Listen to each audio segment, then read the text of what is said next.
یہ دو چیزیں کرب اور مصیبت سے نجات دلاتی ہیں۔ تو جو شخص بھی اللہ کی کتاب پر ایمان رکھتا ہے، قرآن مجید کو اللہ کا کلام سمجھتا ہے، اللہ کے وعدے پر بھروسہ کرتا ہے، اللہ کی اس بات کو سچا سمجھتا ہے، تو پھر وہ اسی طریقے پر اس دعا کے ساتھ اپنے رب کو پکارے تو اللہ تعالیٰ اس کی دعا قبول کرے گا اور اس کو غم سے نجات دے گا۔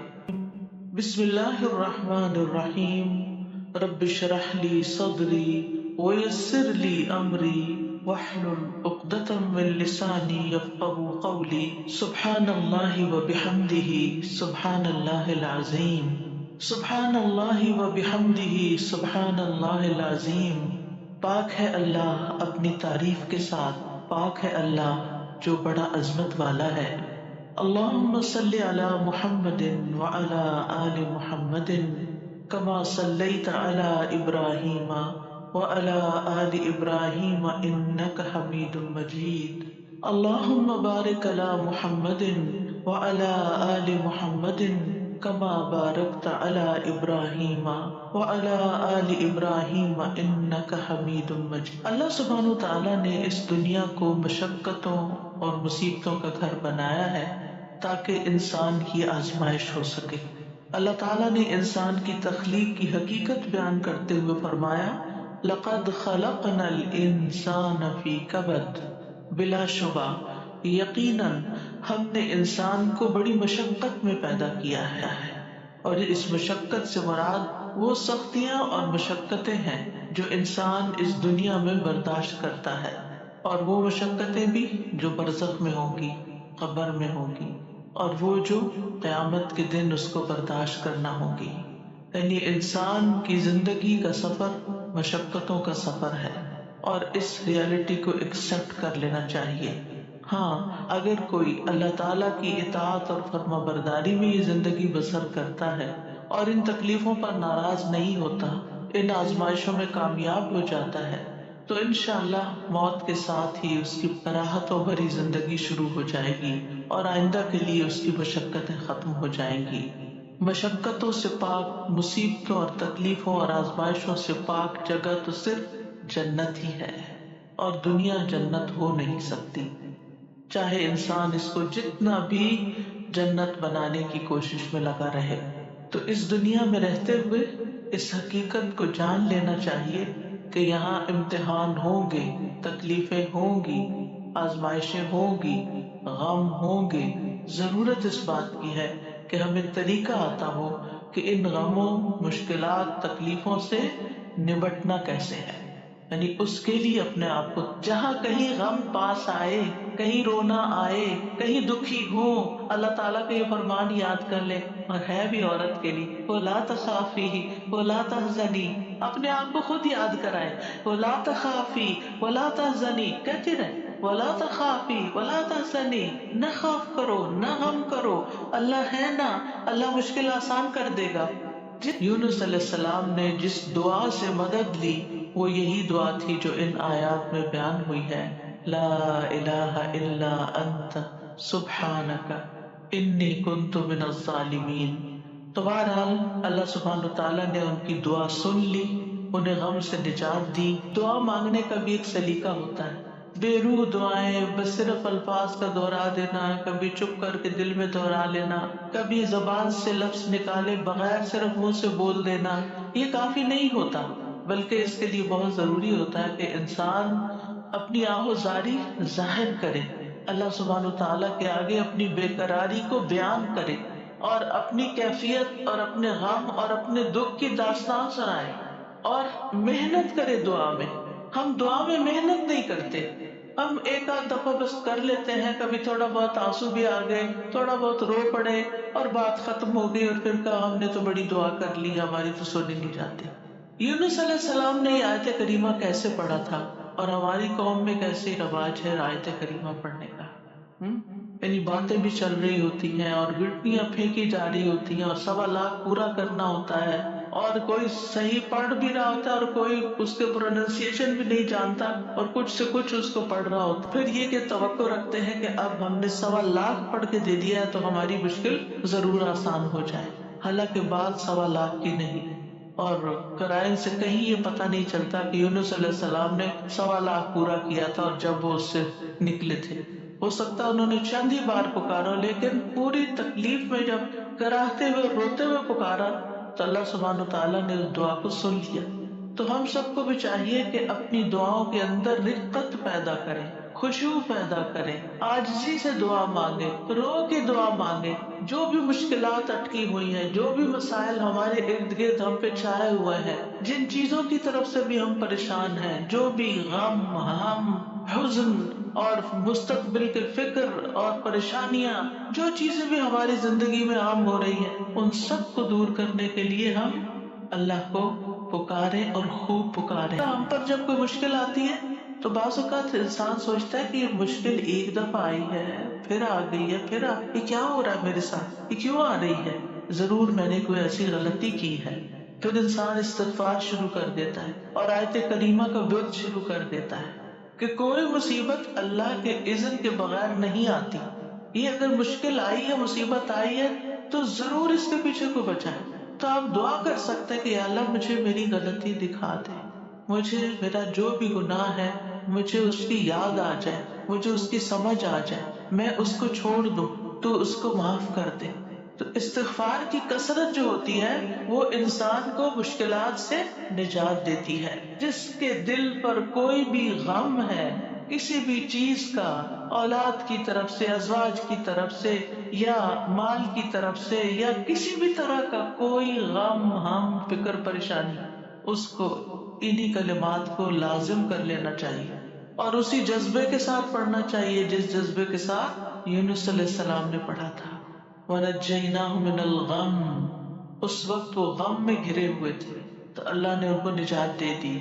وَكَذَلِكَ نُنْجِي الْمُؤْمِنِينَ، یہ صرف ان کے لیے نہیں تھا، ہم اسی طرح سارے مومنوں کو نجات دیتے ہیں. جو بھی یہ دعا پڑھے گا اس کو غم سے نجات مل جائے گی. تو گویا مومنوں کو اس بات کی ترغیب دی جا رہی ہے، اس بات کا سلیقہ سکھایا جا رہا ہے کہ غم اور دکھ اور تکلیف کے موقع پر انہیں کیا پڑھنا ہے، کیا کہنا ہے. اور جب انسان یہ دیکھتا ہے کہ سابقہ مومنین کو اس دعا کی وجہ سے تکلیف سے نجات ہوئی تو اس کا ایک یقین بڑھ جاتا ہے کہ اللہ تعالیٰ میری تکلیف بھی دور کر دے گا. اگر وہ رب یونس علیہ السلام کو مچھلی کے پیٹ سے نکال سکتا ہے تو میرا رب مجھے اس مشکل سے کیوں نہیں نکالے گا، کیوں نہیں نکال سکتا، وہ ضرور نہیں. تو اس سے خاص طور پر یہ بات پتہ چلتی ہے کہ تحلیل یعنی لا الہ الا اللہ اور تسبیح سبحان اللہ یا سبحانک، یہ ہر غم کو دور کرنے کے لیے مجرب نسخے. یہ دو چیزیں کرب اور مصیبت سے نجات دلاتی ہیں. تو جو شخص بھی اللہ کی کتاب پر ایمان رکھتا ہے، قرآن مجید کو اللہ کا کلام سمجھتا ہے، اللہ کے وعدے پر بھروسہ کرتا ہے، اللہ کی اس بات کو سچا سمجھتا ہے، تو پھر وہ اسی طریقے پر اس دعا کے ساتھ اپنے رب کو پکارے تو اللہ تعالیٰ اس کی دعا قبول کرے گا اور اس کو غم سے نجات دے گا. اس دعا کی فضیلت کے بارے میں احادیث بھی آتی ہیں. نبی صلی اللہ علیہ وسلم نے فرمایا ذُنُّون کی دعا جب وہ مچھلی کے پیٹ میں تھے، یعنی لا الہ الا انت سبحانک انی کنت من الظالمین، جب بھی کوئی مسلمان کسی معاملے میں ان الفاظ کے ساتھ اپنے رب سے دعا کرے وہ دعا اس کے لیے ضرور قبول ہوگی. غم اور پریشانی کا تعلق ہے زندگی میں تو یاد رکھیے کہ غمگین رہنا ایمان کی علامت نہیں. ٹھیک ہے، یعنی ہر وقت غمگین نہیں رہنا چاہیے. غم ایمان کے مراتب میں سے نہیں.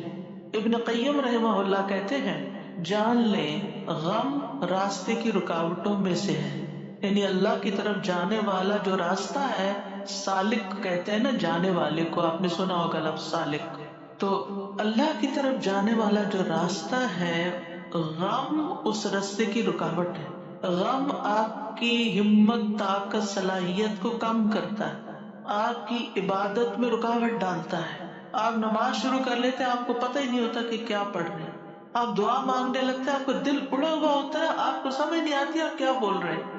تو غم سے ہمیشہ پناہ مانگے کہ ہم پر غم نہ آئے.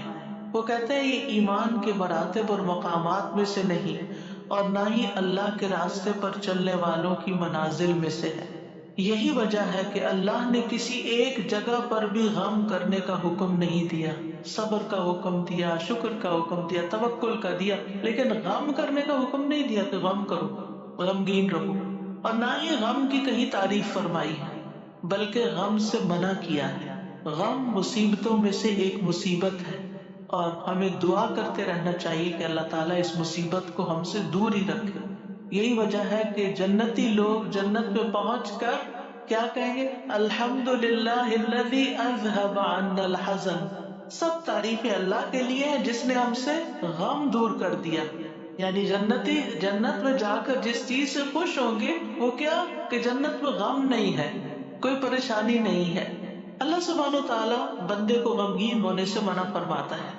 سورۃ آل عمران میں جنگ احد کے سلسلے میں اللہ تعالیٰ فرماتے ہیں اذ تسعدون ولا تلوون على احد والرسول يدعوكم في اخراكم فاثابكم غما بغم لكي لا تحزنوا على ما فاتكم ولا ما اصابكم والله خبير بما تعملون۔ اور وہ وقت یاد کرو جب جنگ احد میں تم بھاگے چلے جا رہے تھے اور کسی کی طرف مڑ کر بھی نہ دیکھتے تھے، حالانکہ اللہ کا رسول تمہیں پیچھے سے بلا رہا تھا، پھر اللہ نے تمہیں رنج پر رنج دیے تاکہ تم ایسی بات پر غم نہ کرو جو تمہارے ہاتھ سے نکل جائے، اور نہ ایسی مصیبت پر غم کرو جو تم پہ نازل ہو، اور جو کام بھی تم کرتے ہو اللہ ان سے خوب واقف ہے۔ یعنی یہ ٹریننگ ہو رہی تھی، یعنی ایک کے بعد ایک صدمہ کیوں آیا؟ تاکہ غم زندگی سے نکل ہی جائے۔ پھر فرمایا وَلَا تَهِنُوا وَلَا تَحْزَنُوا وَأَنْتُمُ الْأَعْلَوْنَ إِن كُنتُم مُؤْمِنِينَ۔ اتنی تکلیف اٹھا کے سب سے بڑی تکلیف مسلمانوں کے لیے کیا تھی کہ نبی صلی اللہ علیہ وسلم کا دانت مبارک شہید ہو گیا تھا اور آپ کو چوٹ لگی تھی اور آپ گر پڑے تھے، تو یہ بہت بڑا صدمہ تھا۔ 70 لوگ شہید ہو چکے تھے، گھر گھر میں آفت آ گئی تھی، لیکن اتنے بڑے صدمے کے بعد بھی اللہ تعالیٰ کا حکم کیا ہے؟ وَلَا تَهِنُوا وَلَا تَحْزَنُوا، غمگین مت رہو، غم نہیں کرو۔ غم کا موقع ہے، غم کی بات ہے، لیکن فوراً نہیں، غم نہیں کرنا، کیونکہ غم انسان کو کھوکھلا کر جاتا ہے، غم انسان کو کمزور کر جاتا ہے۔ تمہیں تو آئندہ ابھی اور مقابلے کرنے ہیں، اور اگر تم غم منانے بیٹھ گئے تو ہمت، جرت سب کچھ چلا جائے گا، بزدل ہو جاؤ گے۔ غم ایک مصیبت نہیں، غم مصیبتوں کی لائن لے کے آتا ہے، ایک کے بعد ایک مصیبت اس کے ساتھ چلی آتی ہے، اس لیے غمگین نہیں ہونا۔ موسیٰ علیہ السلام کی والدہ نے جب موسیٰ علیہ السلام کو چھوڑنا تھا دریا میں تو اللہ تعالیٰ نے ان کی طرف الہام کیا کہ بچے کو دودھ پلاتی رہو ابھی، پھر جب تجھے اس کے قتل کا خوف ہو تو اسے دریا میں ڈال دینا، اور کیا کرنا؟ وَلَا تَخَافِي وَلَا تَحْزَنِي، نہ خوف کرنا نہ غم کرنا۔ اللہ اکبر! کوئی بھی ماں جس کا بچہ چھوٹا ہو وہ تو کسی دوسرے کے ہاتھ میں بھی بچے کو دیتے ہوئے خوف اور غم کا شکار ہوتی ہے۔ اب بتائیں کیا کریں، کیسے دل کو تھام؟ جہاں کہیں غم پاس آئے، کہیں رونا آئے، کہیں دکھی ہو، اللہ تعالیٰ کا یہ فرمان یاد کر لیں، اور ہے بھی عورت کے لیے، وَلَا تَخَافِي وَلَا تَحْزَنِي، اپنے آپ کو خود یاد کرائیں، وَلَا تَخَافِي وَلَا تَحْزَنِي، کہتے رہیں وَلَا تَخَافِي وَلَا تَحْزَنِي، نہ خوف کرو نہ غم کرو، اللہ ہے نا، اللہ مشکل آسان کر دے گا۔ جس چیز پر بھی تکلیف غم ہوتا ہے اللہ تعالیٰ دن بدلیں گے، یہ سارے حالات بدل جائیں گے۔ آپ اگر اپنے ماضی کو دیکھیں، کتنے ہی واقعات ایسے ہوئے جن پہ آپ بے حد غمگین ہوئے، پھر ابھی کیوں نہیں ہو رہے؟ تو گزر گیا نا، تو اگر اس وقت بھی تھوڑا کنٹرول کر لیتے تو اچھا ہی تھا، کیونکہ یہ جو سٹریس ہوتا ہے نا، اور یہ غم اور خوف کا مجموعہ سٹریس پھر بن جاتا ہے، یہ جو سٹریس ہوتا ہے نا یہ انسان کو بیمار کر دیتا ہے، فزیکلی بھی کمزور کرتا ہے، ایمانی اعتبار سے بھی کمزور کرتا ہے، روحانی اعتبار سے کمزور کرتا ہے، انسان کا دل کمزور ہو جاتا ہے، چھوٹی سی بات سنتا ہے تو اس کے حواس باختہ ہو جاتے ہیں، کسی بھی چیز کا مقابلہ نہیں کر پاتا۔ تو اللہ سبحانہ و تعالیٰ نے ان کو کہا غم نہ کرو، بے شک ہم اسے تیرے پاس واپس لانے والے ہیں، واپس ہمارے پاس آئے گا، اور آپ اپنا بچہ کسی کو بھی دیتے ہیں تو واپس آپ ہی کے پاس آتا ہے، اور اسے رسولوں میں سے بنانے والے، اللہ یہ کہ اللہ اپنے پاس بلا لے، پھر تو ہم سے زیادہ اللہ کا ہے نا، انا للہ و انا الیہ راجعون۔ نبی صلی اللہ علیہ وسلم نے غار ثور میں کیا کیا تھا؟ اذ ہما فی الغار اذ یقول لصاحبہ لا تحزن، غم نہیں کرنا، ان اللہ معنا، یعنی کس طرح بے ہار و مددگار انسان ایک ایسی جگہ پر ہو جہاں ساری قوم دشمن بنی ہوئی ہو اور پھر بھی غم نہ کرے، سارے ساتھ چھوڑ دے، الٹا مخالفت کرے، جان کے دشمن بن، پھر بھی غم نہیں کرو، غم نہیں کرو۔ اور حضرت ابوبکر تو نبی صلی اللہ علیہ وسلم کے لیے غمگین ہو رہے تھے۔ دنیا کے غموں سے بچنے کے لیے سب سے پہلے توحید کا یقین، اللہ کی طرف رغبت، تقدیر پر یقین کہ جو تکلیفیں آ رہی ہیں نا یہ تقدیر کا حصہ ہیں، ان کو ایکسپٹ کر لیا جائے، اب ایسا ہونا تو ہو گیا نا، اب جو نئی زندگی اس میں ایڈجسٹ کیا جائے، اللہ سے اچھا گمان رکھا جائے، پھر ہم و غم ملنے پر اجر پر نظر رکھی جائے۔ جب کوئی تکلیف پیش آئے کسی بھی قسم کی، کوئی رکاوٹ، تکلیف، دکھ، پریشانی، تو اس پر جو اجر ملتا ہے انسان کو، اس کو اپنے سامنے رکھے انسان۔ حدیث میں آتا ہے رسول اللہ صلی اللہ علیہ وسلم نے فرمایا، کسی مومن آدمی کو جب بھی کوئی تکلیف یا کوئی بیماری یا رنج، یہاں تک کہ اگر اسے کوئی فکر ہو تو اس کے گناہوں کا کفارہ ہو جاتا ہے۔ ایک اور روایت میں آتا ہے یہاں تک کہ جو چوٹ اسے لگتی ہے یا کوئی کانٹا چبھتا ہے وہ بھی اس کے گناہوں کا کفارہ ہوتا ہے۔ اور ویسے بھی وہ حدیث تو بارہ آپ نے سنی کہ انسان کا درجہ اللہ کے ہاں بلند لکھا ہوتا ہے اس کی قسمت میں، لیکن اس کے عمل تھوڑے ہوتے ہیں، تو اللہ تعالیٰ اس کو کسی مشکل میں ڈالتا ہے تاکہ صبر کر کے بلند درجے تک پہنچ جائے۔ پھر انسان دنیا کے معاملے میں اگر غم ہے تو اپنے سے زیادہ غم والوں کو دیکھ لے، ان کی پریشانیوں کو دیکھے، انبیاء کی آزمائشوں اور تکلیفوں کے بارے میں پڑھے، جانے کہ ان پہ کیسے کیسے غم آئے، پھر اپنے آپ کو اللہ کے سپرد کرے، اپنا معاملہ اللہ کے حوالے کرے، اور جو کام اللہ نے کرنے کو دیے نا ان کی پلاننگ کرے اور وہ کرے، اپنے دل کا حال اللہ کے سامنے رکھے، انما اشکو بثی وحزنی الی اللہ، کثرت سے اللہ کا ذکر کرے کیونکہ اللہ کے ذکر میں دلوں کو اطمینان ہوتا ہے۔ الا بذکر اللہ تطمئن القلوب، تسبیحات کی کثرت کر دے۔ نبی صلی اللہ علیہ وسلم نے فرمایا جو اپنے مال کو خرچ کرنے سے بچائے، دشمن سے مقابلہ کرنے سے ڈرے، رات سے خوف کھائے کہ وہ اس کو پریشان کرتی ہے، تو وہ اس قول کی کثرت کر دے، سبحان اللہ والحمد للہ ولا الہ الا اللہ واللہ اکبر، اور اگر ولا حول ولا قوت الا باللہ بھی پڑھ لے تو اس کا اپنا فائدہ ہے الگ سے۔ پھر یہ کہ اپنے فرائض اور اپنی ذمہ داریوں کو پورا کرے انسان۔ بہت دفعہ انسان کی بیکاری اس کو غمگین کرتی ہے، کرنے کا کوئی کام نہیں ہے، فارغ ہے، کوئی مقصد نہیں زندگی میں، کوئی منزل نہیں، کچھ اچیو کرنے کو نہیں، دن آتا ہے چلا جاتا ہے، تو یہ چیزیں بھی انسان کو پریشان رکھتی ہیں۔ جب آپ کی گول سیٹنگ ہوگی ہر روز کی، صبح سویرے اٹھتے ہی اور ارلی مارننگ کام شروع کر دیں گے تو پریشانیاں بھاگ جائیں گی، ان کو آپ کے پاس آنے کا وقت نہیں ملے گا کیونکہ آپ مصروف ہیں، آپ ان کو ٹائم نہیں دیں گے کیونکہ آپ کے پاس اور کام ہے۔ لیکن جب آپ فارغ ہوتے ہیں تو وہ آ جاتی ہیں آپ کا دل اڑانے۔ پھر نماز سے مدد حاصل کرنا، وَاسْتَعِینُوا بِالصَّبْرِ وَالصَّلَاةِ، انبیاء گھبراہٹ میں نماز کی طرف لپکتے تھے، اور جو نماز چھوڑ دیتا ہے اللہ کی مدد اس سے چھٹ جاتی ہے۔